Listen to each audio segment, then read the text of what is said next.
تکیہ پر بکھرے بال، ایک ہاتھ بیڈ پر جبکہ دوسرا اپنے گرد باندھے، وہ نیند میں تھی یا نیم بے ہوشی میں، وہ سمجھ نہ سکا۔ ہلکی بڑی بیئر، پرکشش نین نقش، گندمی رنگت کا مالک ذاکوان شاہ بے حد وجیح تھا۔ جھک کر چادر درست کرتے ذاکوان نے گال پر آئے بالوں کو ہٹا دیا۔ وہ یہ سب نہایت نرمی سے سر انجام دے چکا تھا۔ میرے چین، تمہارا مجرم اپنے انجام کو پہنچ چکا۔ اس کے کان کے قریب جھک کر سرگوشی کرتے ذاکوان نے دھیرے سے اپنے لب اس کے گال پر رکھے۔ ایک سرشاری سی وجود میں دوڑ گئی۔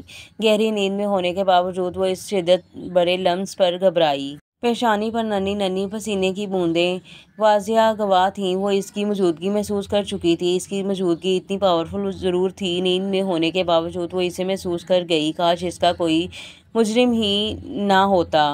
اپنے عقب سے آئی آواز پر وہ سپار تاثرات لیے اوپر کو ہو کر رخ موڑ گیا۔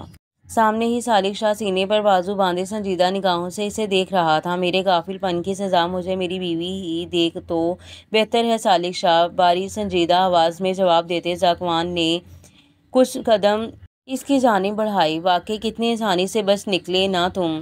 رخصتی کی تیاری کرو ذاکوان شاہ، نہیں تو طلاق کی۔ سالک شاہ کا لہجہ کہیں سے بھی لچک اوڑھے ہوئے نہ تھا۔ وہ سپر سخت الفاظوں کے ذریعے سے اپنی بات کہہ گیا۔ کل ہی رخصت کرو ورنہ ساری زندگی وہ میرے نام پر بیٹھی رہے گی۔ اگر نہیں تو بتا دینا، جان لے لوں گا میں اس کی، مگر اپنا نام اس کے نام سے جدا ہونے نہیں دوں گا۔ وارننگ دے کر ذاکوان بغیر رکے باہر نکل گیا، جبکہ سالک شاہ نے گہرا سانس لیتے سامنے لیٹے وجود پر نگاہ ڈالی۔ کل سے ایک اور امتحان اس ننھی سی جان پر شروع ہو جانے والا تھا۔ کمرے میں داخل ہوتے ہی اس کی نگاہ سامنے لیٹی گل پر گئی، جو گہری نیند میں جا چکی تھی۔ وہ سوئی تھی تو وہ باہر نکلا تھا۔ وہ کال ہی کرنے لگا تھا جب اسے ذاکوان کی اور آواز شیزا کے کمرے سے سنائی دی۔ وہ اگر وہاں نہ بھی جاتا تو اسے ضرور علم ہو جاتا۔ اس کا کیا جانے والا کام ذاکوان پہلے ہی سر انجام دے چکا تھا۔ وہ جانتا تھا ذاکوان برا نہیں تھا، بس وہ کسی کو بھی اپنی زندگی کا حصہ نہیں بنانا چاہتا تھا۔ اس کی بدلی نظریں، اس کا بدلا لہجہ وہ نوٹ کر چکا تھا۔ طلاق کا تو خیال اب دور دور تک سالک شاہ کو نہ آیا، بس وہ چاہتا تھا اب شیزا کی ذمہ داری سے مل جائے۔ وہ اپنی بہن کو اور اس اذیت میں رہنے نہیں دینا چاہتا تھا۔ اگر وہ اکیلی رہتی تو ضرور اور ان سب کے متعلق سوچ سوچ کر خود کو بیمار کر لیتی۔ تبھی اس نے یہ فیصلہ کیا تھا۔ بیڈ پر اس کے قریب بیٹھے سالک نے جھک کر اس کے گال پر نرمی سے لب رکھے۔ بغیر لب ہٹائے وہ اس کے گردن تک لے کر جاتا۔ اب اپنی محسوس جگہ بوسہ دے کر اٹھا، ایک ہاتھ تکیہ پر رکھے دوسرا پیٹ پر رکھے، وہ نیند میں ہلکا سا کسمکائی۔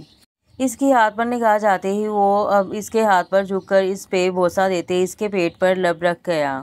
نیند میں بے چین ہوتی وہ آنکھیں دھیرے سے کھول گئی۔ سالک شاہ اس کے نزدیک تھا، اس کے ہاتھ کی انگلیوں میں زن اپنے ہاتھ کی انگلیاں پھنسائے وہ اب اسے ہی گہری نگاہوں سے دیکھ رہا تھا۔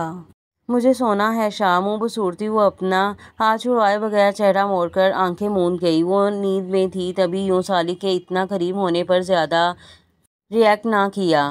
مکھن سائیں، تم اب شاہ کو نخرے دکھاؤ گی ہاں؟ اس کے چہرے کو سیدھا کرتے وہ شدت سے اس کے گال پر جھکا، نہایت ہی بری طرح اس کا گال بوسہ دے کر سرخ کر گیا۔ وہ نیند بند ہوتی آنکھوں سے منہ بسوڑ کر رہ گئی۔ وہ اسے کیوں تنگ کر رہا تھا وہ سمجھ نہ سکی۔ اسے کون سمجھاتا؟ وہ سالک شاہ کی جنونیت تھی۔ ہر پل ہر لمحہ وہ اپنے پاس حصار میں قید کر کے رکھنا چاہتا تھا۔ اس پر نگاہ جاتے ہی وہ بہکنے لگتا تھا، بس اس کا خیال تھا۔ تبھی وہ اب تک خود پر بند باندھے بیٹھا تھا، نہ جانے کب تک۔ مکھن سائیں کیا ہوتا ہے؟ وہ اس کے اوپر بالکل جھکا ہوا تھا، اس کے آنکھوں میں دیکھتی ہوئی وہ بولی۔ یارم جو تم ہو میری، چلو اب میری جن کو کچھ زیادہ ہی نیند آ رہی ہے، سو جاؤ۔ وہ اس کی آنکھوں میں نیند کی خماری دیکھ کر بولتا دوسری سائیڈ آیا، جبکہ وہ پھر گھبرائی۔ وہ اسے اپنے قریب حصار میں لے کر کسی تکیہ کی طرح خود میں بیچ گیا۔ وہ ہل بھی نہ سکی۔ وہ اس قدر مضبوط گرفت باندھے ہوئے تھا، مگر کرتی کیا نہ کرتی۔ سونا تو تھا، نیند ہی اس قدر حاوی ہو رہی تھی۔ سالک شاہ کے بالوں میں انگلیاں چلانے پر وہ نیند میں جانے لگی۔ کچھ ہی پل بعد گہری نیند نے اپنے حصار میں قدر کر لیا۔ جتنی مضبوطی سے وہ اس پل سالک شاہ کی قید میں تھی، کار ڈرائیو کرتے بار بار اس کی نگاہ پارسا دل کی بھیگی آنکھوں پر گئی تھی۔ وہ خود پر نہ جانے کیسے بند باندھے بیٹھا تھا۔ وہ جان بوجھ کر لمبے راستے سے آیا تھا۔ بالآخر 2 گھنٹہ کے سفر کے بعد وہ پہنچ ہی گئے۔ سامنے ہی وہ حویلی تھی جہاں سے وہ اسے اپنے ساتھ لایا تھا۔ کیا سوچ کر کیوں وہ اب تک خود بھی جان نہ سکا۔ اور اب وہ اسے یہاں واپس لے آیا چھوڑ جانے کے لیے۔ دل پر جیسے گہری ضرب لگی تھی۔ کار رکتے ہی پارسا نے دروازہ کھول کر اپنا بیگ اٹھائے بغیر قدم اندر کی جانب بڑھائے وہ اس کی جانب دیکھے بغیر چلی گئی۔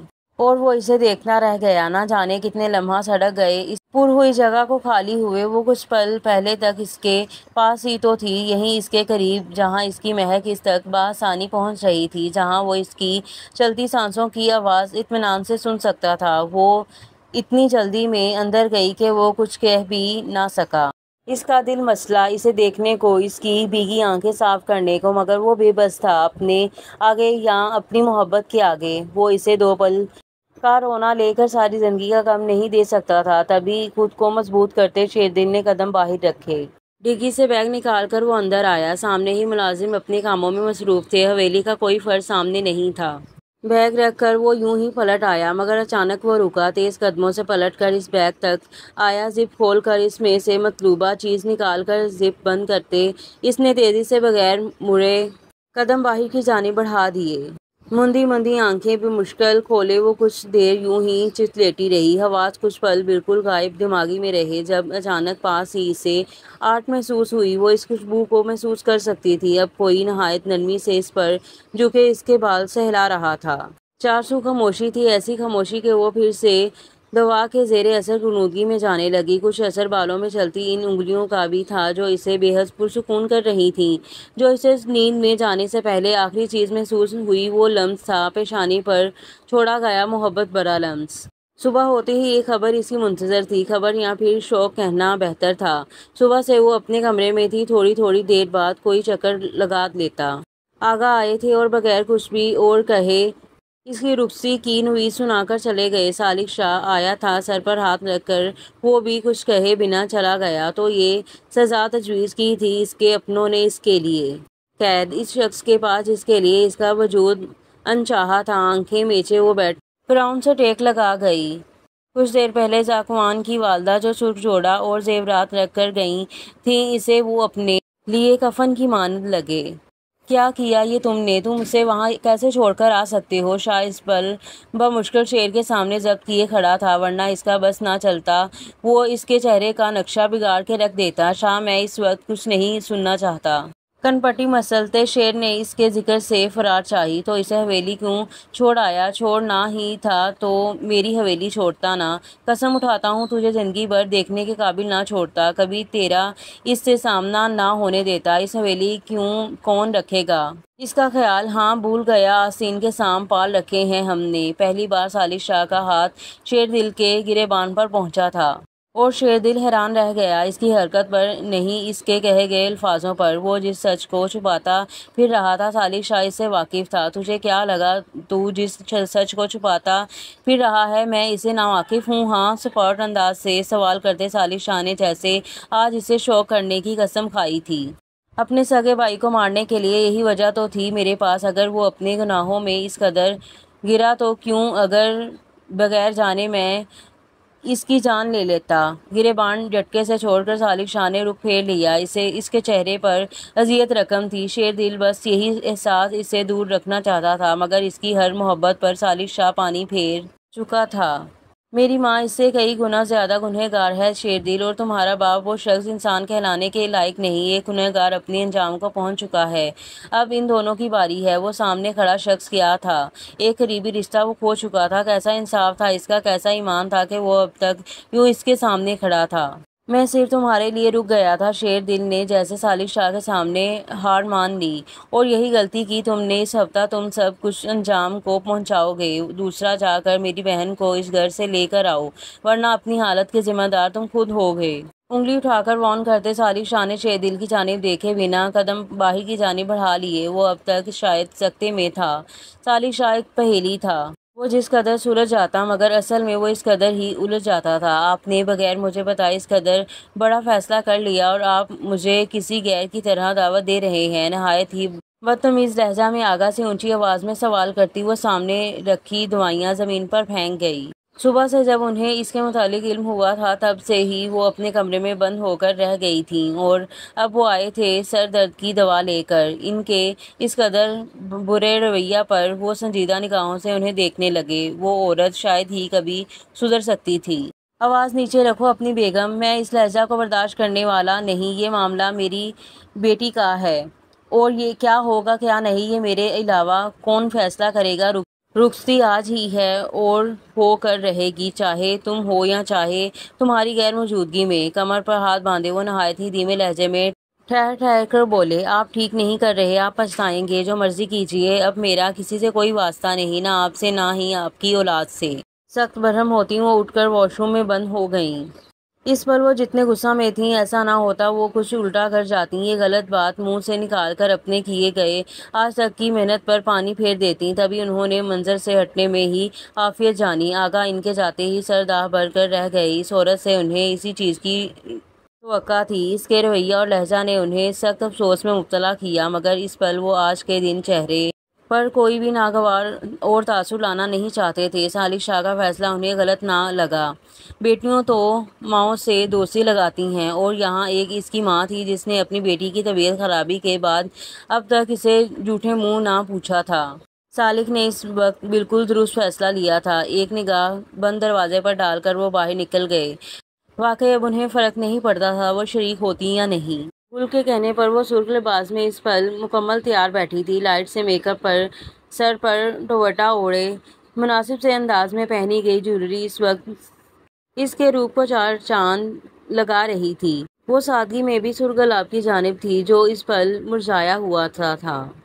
ذاکوان ماں باپ کے کہنے پر ان کا نکاح ایک بار پھر پڑھوایا گیا، سب کے سامنے۔ قریبی رشتہ دار اور خوش گاؤں والے شامل تھے۔ کچھ لمحہ پہلے گل اور ذاکوان کی والدہ ہی اسے ذاکوان کے کمرے میں چھوڑ کر گئی تھیں۔ ہتھیلی پسینے سے بھیگ رہی تھی اور دل تو جیسے سوکھے پتے کی مانند کانپ رہا تھا۔ اپنے باپ کے گلے لگ کر وہ اس قدر روئی تھی کہ آج ہر آنکھ اس کی وجہ سے نم ہوئی تھی۔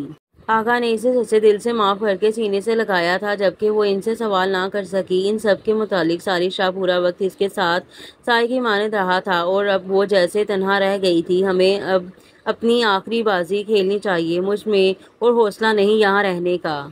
اماں سائیں کی آواز اسٹور روم میں گونجی، جبکہ وہاں سے گزرتی گل اچانک اندر سے آتی اماں سائیں کی آواز پر تھمی۔ اندر جلتے بلب کی ہلکی ہلکی روشنی ادھ کھلے دروازے سے باہر آ رہی تھی۔ وہ نہ جانے رات کے اس پہر کس سے بات کر رہی تھی۔ جو بھی ہے وہ دشمن، بس کسی بھی طرح اس کی ذات جو کہ اس دنیا سے مٹا دو بس، مگر یہ کام بات کا۔ اس سے پہلے ہمیں ان کاغذات پر سائن لے لینے چاہیے، کل ہی وہ خود اسے مجھے بھیجو، نہ جانے کون ہے۔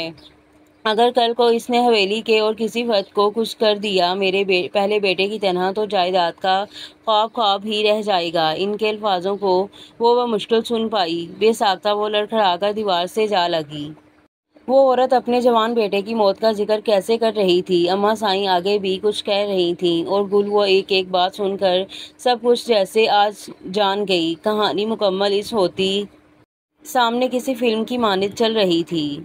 کہانی اس کی اپنی زندگی کی تھی یا پھر ان زندگیوں کی جس میں اس کا کردار شامل کر دیا گیا تھا؟ سینہ مسلتے وہ تیز تیز قدموں سے اوپر کی طرف بڑھ گئی۔ مکھن سائیں، آج تم نے اپنے شاہ کا دل لوٹ لیا۔ گلاس وال کے پاس کھڑی گل کو پیچھے سے گھیرے میں لیتے شاہ نے جذبات سے چور آواز میں کہا، مگر وہ بے حس و حرکت ویسے ہی کھڑی رہی۔ شاہ نے ہاتھ بڑھا کر جیسے ہی اس کے ہاتھ پر ہاتھ رکھا تو وہ چونکا۔